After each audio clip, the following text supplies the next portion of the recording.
Peggy 7.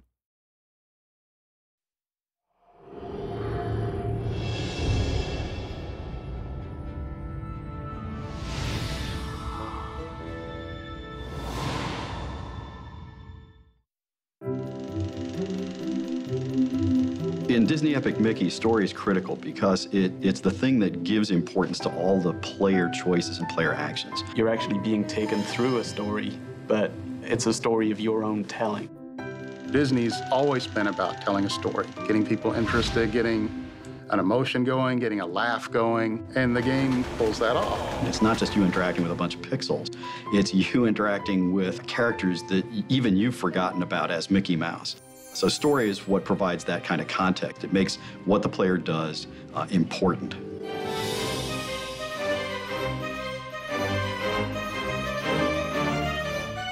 The birth of the idea actually came from Disney itself. A lot of people think that I went to Disney and said, give me Mickey Mouse, and that's not the way it happened at all. I sat down with Disney talking about a fantasy game and a science fiction game I wanted to do, and they were, not particularly interested in it, frankly. Instead, they asked me if I was interested in doing a Mickey Mouse game, and my eyes opened up and my jaw hit the ground, and I said, well, yeah. And then all these Disney executives, it was so cute, they said, well, we have a concept. Is it okay if we pitch it to you? And I'm sitting there going, well, yeah, sure. and they did, and it was genius. It included some of the foundational elements that are still part of the game today. The idea of a world for forgotten and rejected characters, bringing Oswald back. All that came from within Disney.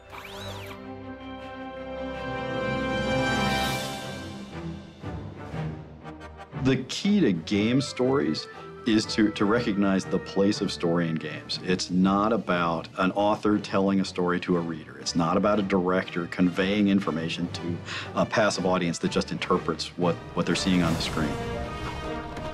It's about providing situations, problems that are personally significant to players that they then get to decide how to interact with.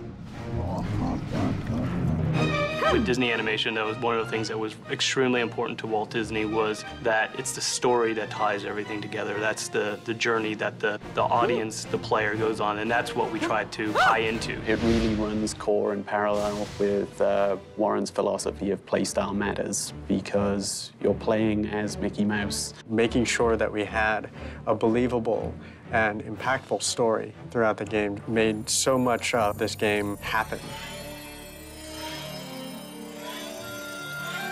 If story is about significance, about making player choices significant and interesting, you have to have something more going on than just beat the bad guy. In this case, I knew I wanted to tell a story about family. When you have Mickey and his older brother, Oswald the Lucky Rabbit, as your central characters, that's a brother story, and so I knew I wanted to play with that. Even though what you're doing is, you're deciding whether to erase your enemies or befriend your enemies by using paint, the real story is about you reconnecting with your brother. It's about how important are family and friends to you. But that's the key. It's how important is it to you? It's about, hey, how do you feel about this? You tell me through the play choices that you make. That's what makes a great game story. It's about this dialogue between, well, me in this case and the team, and every person who plays.